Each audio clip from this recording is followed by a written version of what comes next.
Welcome back to another episode of Consciously Clueless. You're here because you want to learn about how to live a healthier life, how to live more sustainably, how to take your everyday actions and make them work for you and the planet. Sometimes it might feel like you've got this figured out, and other times you probably feel lost. That's why I'm here. Together, we will learn how to live happier, healthier lives without the need to be perfect, and always allowing space for a little cluelessness on this journey to living a more conscious life. Today, I talked to Shelot Masithi. She is a climate activist from South Africa that founded She for Earth, a youth-led organization educating children and youths about environmental problems with solutions rooted in Ubuntu. Here we go. This podcast is supported by Who Gives a Crap.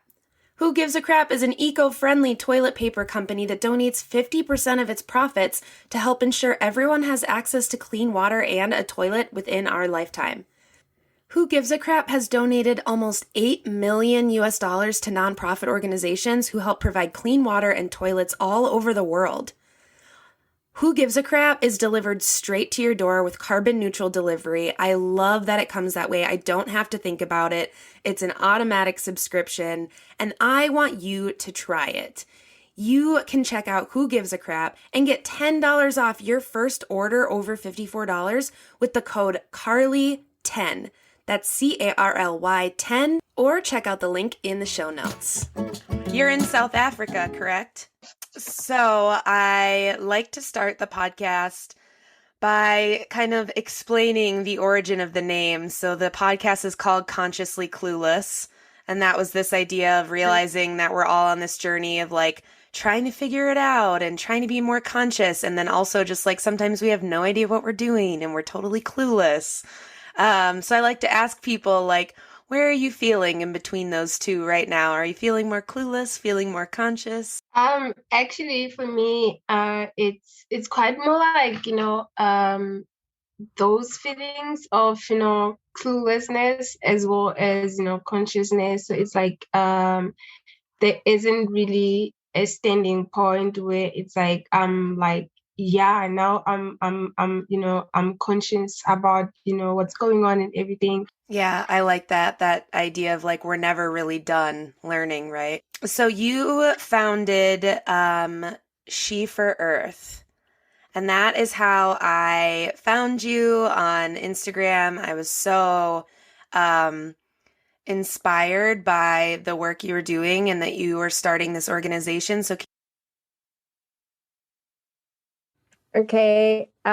She for Earth is basically sort of like, one big vision, but then, kind of like, starting out, in small steps, like, bits and bits, with storytelling, with the project, with Climate Illustrated. So we also plant succulents and trees, set up school gardens in rural communities, okay. as well as, rural based or remote schools, because like when you look at, all this conversation, most of the conversations that are happening about climate change, they're happening in, urban areas. They're not happening where people are, where, these people who are affected are. And also the language that is used, it is a lot of, linguistic barriers. So as a multilingual, because, South Africa is a multilingual country, so using that to the advantage to leveraging my skills in languages, communicating these problems and also what people can do and children can do in the languages that they understand. It's kind of like, just me meeting people where they are. So that's why I started She for Earth, as well as because, the racism in the, other organizations, especially internationally and as well, in, national organizations, because, there's this perspective that, environmental spaces are predominantly white, and, also in the country, it's just been like that. Most people, Black people, would tell you, why do you care about white people stuff? So kind of like, also bridging, so, trying to bridge the gap in between, what people know and, what people can do. It's like, sort of like, what I was saying earlier about learning and relearning. Mm-hmm. So are you saying that because of the understandable mistrust of white organizations and white people and these white saviors, there's this idea of like, well, why would we even listen to what they're saying? They're not speaking to us. Yeah, yeah. Like, sort of like exactly what you said actually. Because it's when you it's like, when you see, I always look at, at my university. I'm studying psychology, by the way.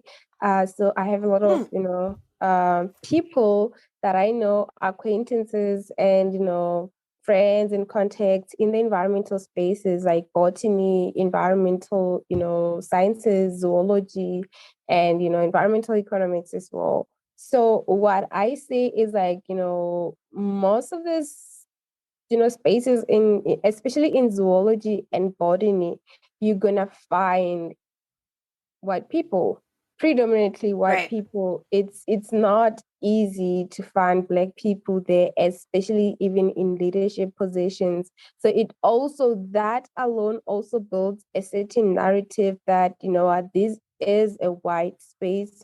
So me starting Shift for Earth was, trying to, I don't know, but sort of like rewriting the narrative, about, what people know about Africa, what people sort of like about all this, what we have been taught about, what we know now, the environment, social issues, and, all of those right. things. Yeah.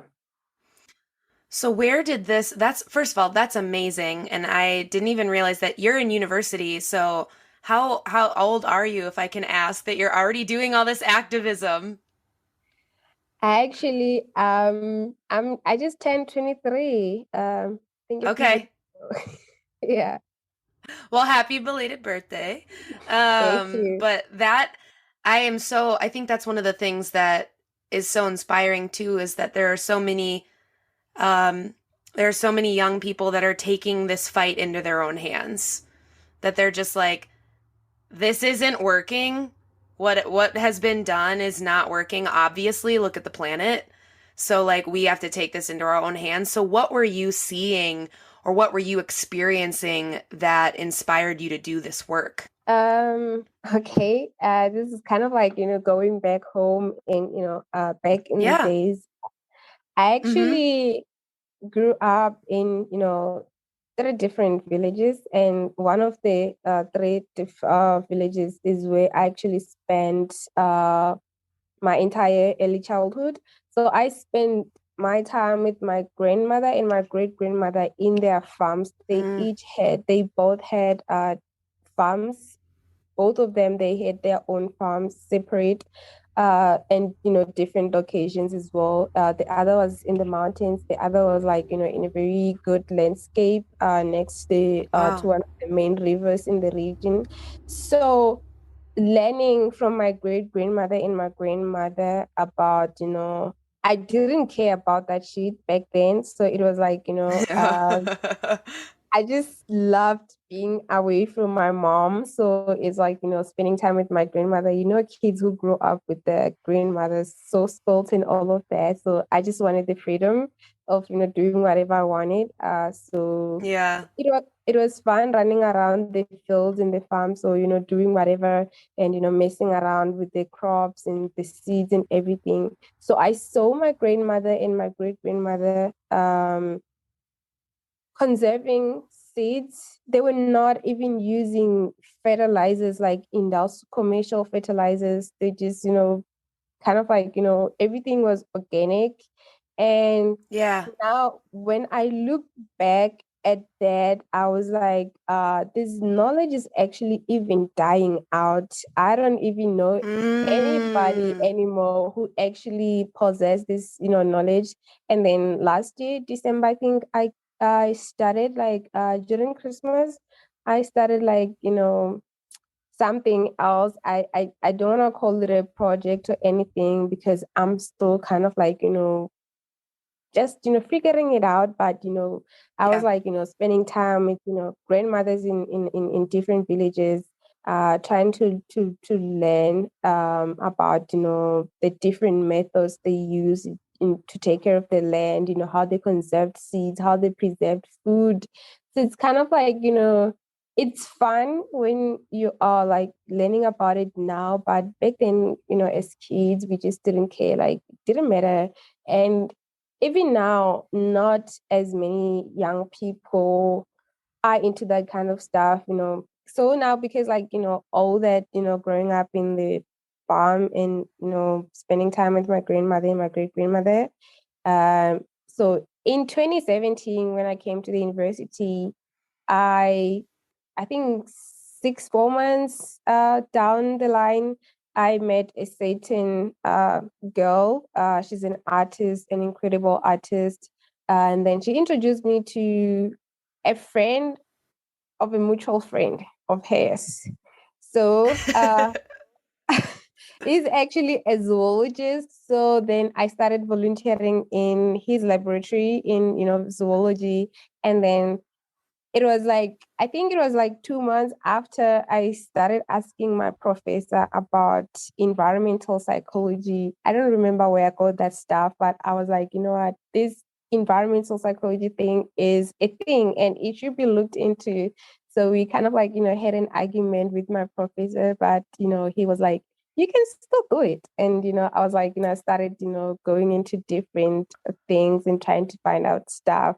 So when I started volunteering in the lab, um, that's when I started attending different symposiums and presentations and, um, conferences as well, just, events on, biodiversity laws, conservation, alien plants and everything.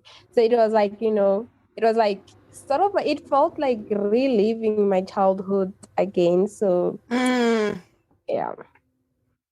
I bet your grandma and your great grandma are smiling at the work you're doing wherever they are. Um, Yeah. I I think it's so I love hearing people's stories of like where their inspiration came from because it's so often that people look back and go, well, actually, it started on this farm when I was running around and I didn't even know it then. So thank you for sharing that. So environmental psych, is that what you're studying at university then? I'm actually studying psychology in general, but I really want Okay. to do like, merge my honors, do honors in psychology and probably environmental sciences. What school are you going to, if I can ask? I've actually visited South Africa and I was at the Nelson Mandela University. I'm actually far from that because Okay. Nelson Mandela University is in Western Cape, if I'm not mistaken. Mm-hmm. So I'm actually in Limpopo, the northern part of the Okay. country. So my university is University of Limpopo. Is there a lot of these conversations? Like you just said, you were kind of in an argument with your professor. Like, are there a lot of these conversations about environmental issues happening, or are you kind of having to push those conversations? Actually, these conversations were not happening then. So I had to like, push, these conversations, especially with my professor and some of my lecturers. I had to like, you know what? How about we look into this? I want to look into this. I found this interesting. So, I mean, it could be like, something that's, really credible for the future. So it was like, always that kind of a thing. But I think now they are starting to have those questions because, like, I think now climate change is becoming popular. So I'm curious when we talk about climate change and climate crisis in the United States, I think there's a lot of conversation between like, what can we do as individuals, or what are we going to try and get our like local governments or state governments or like national governments to do? Do you feel like in South Africa or where you are specifically that there's a lot of just like individual activism, or do you see any help on more of like a national or a governmental scale, or is that not happening? Actually, those Uh-oh. no, those are actually really interesting questions and really important as well, because activism in South Africa and the West is totally different, is absolutely different. And, as young people, there's, in Africa here, let me just say generally in Africa, there's a lot going on. Yeah. Unemployment Yeah. and stuff, poverty, a lot of things like, water scarcity. So when you start talking about climate change separately, every, I everybody that I've, kind of like, tried to speak to about climate change as like bringing climate change into the conversation alone, I just get this weird looks like, are you really serious right now? We have like unemployment and talking about climate change. So it's kind of like They don't see the connection. not that they don't see the connection. I don't think that's the reason. It's kind of like Okay. what's affecting you at the moment, what you see affecting you at the moment. So it's, I think because young people have been really um struck with this unemployment crisis. It's like really affecting them mentally. And I think climate change, when start talking about climate change, there is some sort of denial in there. I really can't, say that people are not aware. Some Yeah. are, especially young people, they are. It's just a lot of denial because already it's a lot. There's a lot going on. So we have to push, for awareness, we're starting, I think, I don't know, but, there are quite few organizations in the province of Limpopo that are actually, doing climate literacy, honestly. So I sometimes feel overwhelmed, and because like every other activist that I know, they are in, where you have been in South Africa. They are in Cape Town, Free State, Right. Gauteng, KwaZulu Natal. Right. When you see protests about climate change, it's not where I am, and I always feel like, what, Right. I'm so tired. Like I feel like there's no support because I feel like, really secluded from others.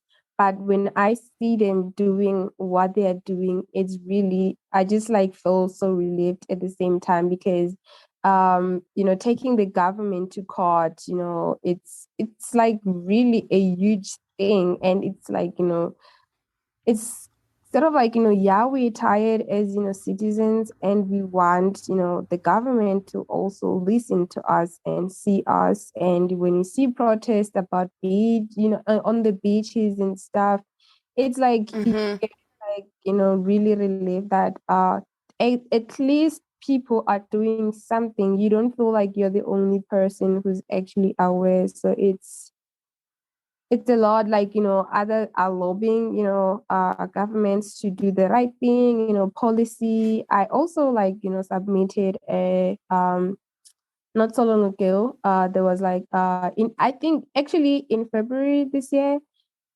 the government actually drafted the climate change bill, which has to be Oh. yeah, which has to become an act. So yeah, they Mm. opened a window for, civil society citizens to, comment, send their comments, their complaints, whatever. I also sent mine, but so seeing the stats of how many people submitted their complaints, it just shows hope that, maybe something will happen. But when it comes to striking, you can't just strike here. It's a Mm. different thing. Can you say more? I mean, in Africa, it's generally in Africa, striking is very is a huge risk. You can get arrested, and when you get arrested in Africa, it's almost the end of your career. So it's Right. Right. so so yeah, it's kind of like, even if you want to protest, you need to go through the processes of getting a permit to protest, which is like it's a lot, honestly. I think that's why most people just, settle with, starting organizations. Some just decide Right. to sit back and yeah, I mean, I think everybody's dealing it with it differently, I guess.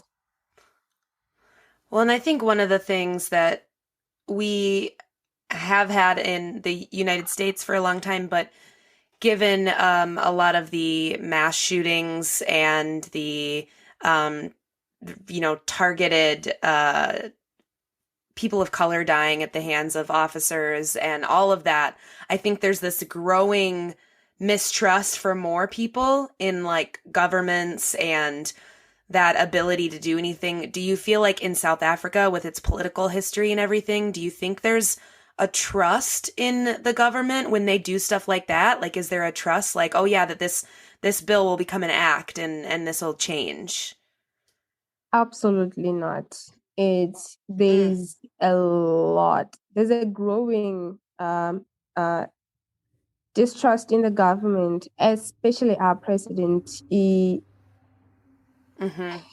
I don't know how to put it in words, but we are just tired of, him as a president and the entire ruling party. We're just tired of it. It's depressing. I don't know how to even describe it. It's like, they don't know what to prioritize, because I remember 2 weeks before the closing, I think it was 1 week before the closing of the submission for the climate change bill comments. One of I think it was the Minister of Sports who said he wanted to um he was going to I think it was he said he was going to use 120 million rands to put on a flag, a monumental flag. I mean, how do you do that when we already have a monumental flag, one of the tallest in Africa, and we have like huge unemployment, and we also have like huge water crisis, food prices are high, oil prices is like, yo, people can't even afford oil. So it was like Yeah. really, people were furious. I remember I was like so devastated. I was like, how can this person do this? And another worst frustrating thing is when you get anxious and you can't even get to these people. You can't even talk to them. Like, it's so sickening. This podcast is sponsored by TerraSeed. TerraSeed is on a mission to disrupt the vitamin industry, empower vegans, and reduce plastic waste in the world. They put everything plant-based people struggle to get in an all-inclusive, vegan, compostable package multivitamin that replenishes them and our planet every single day. Seriously, y'all, win, win, win. Even if you're not vegan, this vitamin will help you get those key nutrients that you need. I am so excited to share a discount code for your first purchase. Use code CARLY50 at checkout to get 50% off. Again, that's CARLY50 for 50% off your first purchase at terraseed.com. Don't forget this code so they know I sent you. This podcast is supported by Parade Underwear. Parade believes that the materials that touch your skin should be as comfortable as possible, wherever life takes you. That's why their styles come in a large range of fabrics, from seamless universal that disappears under clothes to cozy waffles plush comfort that keep you comfy on every occasion. Parade understands that everyone deserves to express themselves however they choose because we're all unique. And Parade knows that there's no parade without our planet. They strive to make all of their products from reclaimed, recycled, responsible, renewable, or regenerative materials. This is really a win-win-win. I love Parade. I've been wearing them for a while now, and I can't recommend them enough. And of course, we love the mission. Use code consciously.carly for 20% off your first order. That's consciously.carly, consciously.carly. Enjoy your new undies. So that sounds like to me like all of these things added up to why you were like, I've got to start my own organization Yeah, because I've got to do it this way. yeah, it was a different, I think it was like, different reasons. Like for example, look at Vanessa Nakate. She's also one of, my inspirations why I started She for Earth, because uh, at the time when the Associated Press cropped her out of the picture, that was like really a slap in the face, and it was like really painful. Can you say a little bit more about this? Yeah, I mean, when she was cropped out of the picture, I think, it was so frustrating because some of us, as who have the same skin color as her, it was quite discouraging. If it's happening to her, what then to us? What will happen to us then? So it was like, So this is I even have to go back further because I don't have knowledge of the story you're talking about. So is this a woman in politics in South Africa? no, you don't know Vanessa Nakate, the Ugandan activist, climate activist. I think it was in 2020 or 2021 when she was cropped out of the picture when she was with Greta. Oh, Yeah, yes, yes, yes. I didn't recognize the name you said at first. Okay, yes, I'm back on track. I was like, what picture? What are we talking about? yeah, Yes. Okay, yes. And so that was like a big fuel for you as well. You were like, look at what's happening. yeah, exactly. But I think for me, it took, an entire year. And because, like, I started She for Mm, Earth last year. So it was like, after having some mental breakdowns, I'm like, okay, this is the problem. And I have so many ideas. So this is right. my solution. So I'm just going to do this. And yeah, so that's why I started She for Earth. And it's not like it's the end, starting She for Earth was, ended racism. It's still there, but it just kind of like, what? It's not the same as, going into a white private school and complain about racism when you went there knowing that you are the kind of person that's not welcomed. Right, absolutely. So when you look at the She for Earth Instagram page, in the bio you talk about storytelling and like a resource hub, um, making sure the African perspective is heard. So like what do you see as the future for She for Earth? Like where what I know after talking to you for this long, I know you have ideas. I know you have dreams and hopes and like lots of plans. So like what are some of the things you hope to do with She for Earth? You really put so much credit on my name. I mean, I know I don't mean it to be pressure. I don't mean it to be pressure. I just mean it's exciting because I can tell you're so motivated and so passionate that I'm sure you have more ideas on like what else you hope you could do.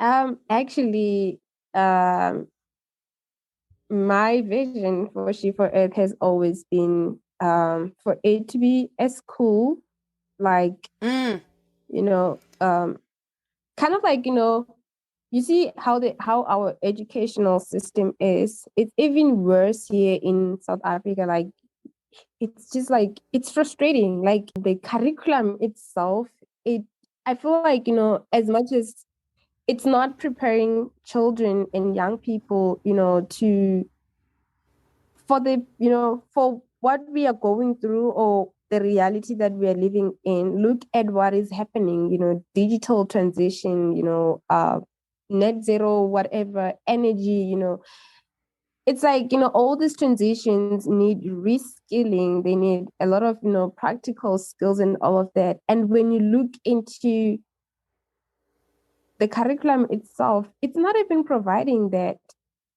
Mm, I saw they added earlier this year, I was reading some of the subjects that were added um, onto the curriculum, the national curriculum by the Department of Education. I was like, doesn't make sense because like they added still what, is still not going to prepare children for the reality that we're living in. I mean, you can't provide theory to the kids and not provide them skills when you are expecting them to go out and do something.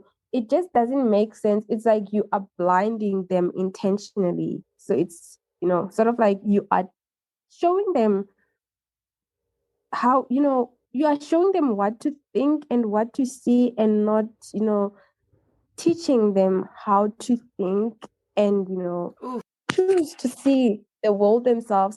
So it's just like so infuriating. So I think that's why I wanna, develop She for Earth further into being a school, like, probably an academy that's providing different types of, subjects and, skilling, children and young people.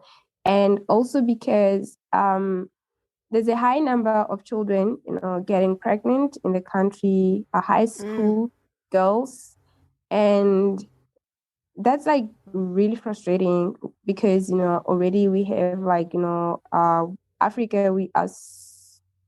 I can't really say poor because like we have all the resources maybe, but yeah, economic wise we are disenfranchised. And when you see most of these girls, they are like black girls in rural communities, they are falling pregnant. It's just, it's frustrating. Like, maybe there can be a solution, like, maybe giving them practical skills that can actually motivate them to do something better and see things Yeah. better, so kind of like, doing something like that, and, just developing things differently and moving away from this blinding curriculum. I love the idea of an academy and like this place for skills to be learned because in a like a different but similar way actually, I think that in our country too, we're like the children are the future. The children will take care of it. Like we love our next generation, but we're also not giving them in our like classic kind of curriculum in our school system. We're just not telling actual history of this country. It is so whitewashed and so gross. And two, not even prepping anybody for the reality of what's coming down the pipeline. So it's like, exactly like you said, I feel so similarly with the idea of educating children. It's like, if we really think they're going to save us, we got to tell them how.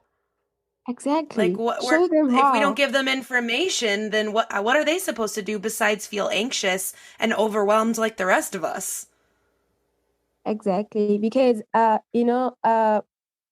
it's like, I don't know, kind of like, because I know it much better in Black communities, is there's a Hmm. lot of, collective trauma, Yeah. generation and generations of untreated trauma. And that trauma, gets to us as children. And when we give birth to children, we give it to them, and then untreated, they give it to, like, it continues like a cycle. So kind of like, trying to bring mental health to the center of the curriculum, because I feel like every school should have a psychologist and a psychiatrist. Yes. Because Yes. if this, because like I know for like for sure in South Africa, about, you know about 21% of the entire, fraction of people who have mental illness receives um mental health services, imagine how many other people with mental health diseases that are not being treated, and how is that also affecting the society, our, as the neighbors of these people. And it's kind of Yeah. like all these imbalances and sicknesses, they circle around us, they play around us because we don't see them ourselves. And as neighbors as well, we Mhm. don't see them. Even when we see them, we do not have the means to go and say, I want to take this person to receive medical, psychological services. Why is it that medical service kind of like is free, but psychological services is a luxury? And to access Mm. it, you need to have like a certain level of financial freedom in order to get there. And most psychologists that I know, they operate in private practices. When you go to rural communities, those people they also need psychological services. So when we speak about changing or rewriting narratives, how are we rewriting narratives when we are not going to the same places that need changing of the narratives? So it's sort of like we are being so hypocritical about us wanting to change the narratives. It's like Yeah. Yeah, those I think you just brought up so many things that I'm like, yes, yes, yes, like that I always forget, like I just use audio so listeners can't see when I'm like freaking out and shaking my head and pointing and I'm like, yes, when guests are talking. But I was doing that the whole time for those who are listening because everything you just said is so important to me as well in terms of like we have to look at the big picture. We can't just like you said, like you can't just talk about this. You can't just talk about this. Like it's all related. And what is this generational trauma doing to our mental health, to our ability to make change? Like we really have to go back down to like almost back down to like the basics of like, are we taking care of our people and each other and ourselves? exactly, exactly. Because like I think it also like as it was speaking, it kind of like reminded me of this issue of indigenous knowledge system. Mm, It's I was like I think I've been following Stockholm but not really fully, and I was hmm. also attending a seminar earlier where Vanessa was speaking as well, and I scanned the room. It was like really unequal. So it's kind of like, in terms of skin color, yes. And also when you look at other indigenous people or other people from other um regions as well, you just kind of like these people, what they're saying and their reports and everything, they're not reflecting anything that they're doing. And it just makes me even more mad. Like we are having all these conferences for what at the end of the day? Because nothing is happening. They just keep on doing the same thing. It's sort of like, really frustrating. Yeah, that's also something I think about academics in this country too, specifically when people go and get a PhD and get their doctorate.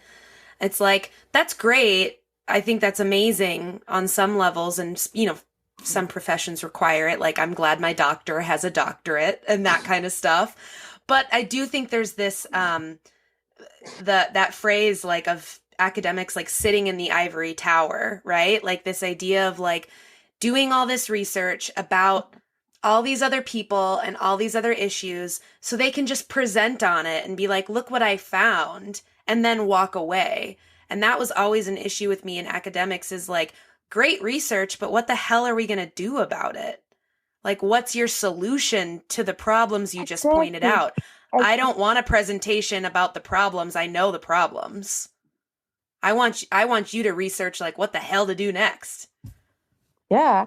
I mean, even after bringing the results of what to do next, then how do we implement this? Like, I think, there's a Right, lot of, right. there are so many great solutions already out there, that have been already drafted, documented and everything. But I think the thing that these people don't want to talk about or don't want to get to is implementation of these solutions. It's like, no, we're gonna go continue and do more research on these things, and and nothing happens. And we just keep on having all these documents to read. For what? I think it's a way that people can avoid having to take any like personal responsibility and like have to make change too. Like there's this level of like, yeah, I know it's a problem, but I don't want to have to change my lifestyle and my habits because I'm not, especially for people who aren't affected. So like if you live in a place where you don't really see climate change or you don't really see the effects of the climate crisis, there's this like I think there's this rub off like, well, I don't know. Is it really like happening that bad? Like, there's still people who don't even believe it's happening. That, those people, they would really get into your nerves. I just didn't find a better word, but yeah, they are Mm-hmm. those people. Most of these people, they would like make you feel really inferior for even actually being an activist. And Yes. then you start asking yourself, am I doing the right thing? Should I be doing this? Like, they make us go into the deeper parts of, insecurities, and then we start self-critiquing ourselves and, say, maybe I shouldn't even be doing this. Maybe it's not even Yep. worth it. And, maybe I should just drop. Is there anything that you want to like share with listeners that you feel like you haven't gotten to talk about, or anything like any advice on kind of how to move through this topic in this world without losing motivation? Like, how do you, I guess a better question is, how do you stay motivated when all this shit is so frustrating and getting on your nerves and my nerves? And I actually have like, quite a great set of friends.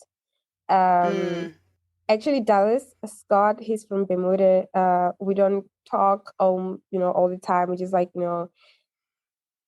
have like a scheduled day where we kind of like have an hour and chat and all of that, and then we kind of like speak about our frustrations and all that yeah. vulnerability, and kind of like navigating things. So I think he's been one of my greatest motivations, and it's also my younger sister, kind of like, she cheers me on. We don't talk as much, but yeah, she really does call and say you are really awesome and doing great things, and you should not even give up. And that's been my greatest motivation as well as reading. I love reading books and watching anime and just going out and hiking. Hiking is my favorite sport to do. So I really love going hiking. It gets me out of like, the world, because when I'm there, when I'm at the mountain, I don't want any distraction. I switch off my phone or put it on, flight mode, and just, be in the present of myself, and, just be there and listen to myself and stay with those frustrations, and after that I will figure it out how to navigate that. So I would actually say to the listeners that there is no way that you won't lose motivation. There are days where you will feel like Mm, there are days where you're gonna feel like you don't want to continue, you want to give up, it's too much, it's overwhelming, you're not getting support. Especially when you start looking at other activists who are doing well, who started before you, and no one is clapping for you, and you start like really getting agitated, and frustrated. It's not a competition. It's you are on your own race, and just do it that way. Uh, be patient with yourself and take care of yourself, especially your mental health, because it's most important. There's a lot of burning out in this movement. yes. A lot of us burn out, and in the middle of nowhere, we just zoom out and we are not there. We're not doing anything because we are trying to heal, and, stay out and, focus again, bring ourselves to the center and start again. So don't race with anyone. You won't really last because, it's just a lot. God, that's such good advice. I want to take that snippet. And if someone says, how do you take care of yourself in this movement? I want to be like, listen to this. That's that's perfect. Like perfect summary of being like, take care of your whole self, do things for yourself, find ways that like excite you. But what I really love that you shared is just the reality of like some days you're going to feel like shit. Some days you're going to not want to do this anymore. And that's just part of it. Definitely, because I think most people, when they want to be activists, they want to be activists, is probably they looked at other famous activists and other activists who are who have already done a lot. Those people went through a lot. There's a lot of burning out. I know, for example, Melody Wyson and also Vanessa Nakate in her book. So there's a lot of mental imbalances that happen in Yeah. here. So it's if you start racing and competing, you're gonna see yourself really, really piercing through. So it's important that you do you be authentic always. Oh, yes, I love that so much. Thank you so much for those words and for chatting with me today. This has been truly, I woke up and didn't feel very good and was like, oh, I have an interview, and this made me feel a lot better. So I appreciate you. Thank you for actually even having me here. I was like really tired before the interview, but I think talking got me energized. But I still Okay, need good. to. Thanks for listening to another episode of Consciously Clueless. If you're enjoying this podcast, please subscribe, share with your friends, put it on social media. Don't forget to tag me. If you're on Apple Podcasts or Good Pods, leave a review. Reviews and shares help more people to see the podcast and join in on the fun. If you want to make sure to stay up to date on future episodes, follow me at Consciously Carly on Instagram, Facebook, YouTube, or Pinterest, and head to consciouslycarly.com to sign up for the newsletter. Ready for more conscious living content? Check out patreon.com/consciouslycarly and join the exclusive community over there. And finally, if you're ready to take better care of yourself and the world, let's work together. Click the link in the show notes to head to the website, find out more, and schedule a free discovery call with me. Chat soon! In 2016, Mint Mobile was born because its founders thought that big wireless was, well, dumb. So they decided it was time to create a smarter wireless company, one that extends its middle finger to conventional truths while also pointing out where big wireless is letting people down. They're online only. You can buy plans that are 3-month, 6-month, 12-month, no contracts. Choose to stay as long as you want. There are no overages. There's no surprises. There's just no BS. And for someone who lives in a remote area like myself, I can attest to the fact that the service is great and I have truly had no problems and oftentimes is better than the big wireless companies I was with before. To find out more about how Mint Mobile can work for you, hit the link in the show notes so they know that I sent you.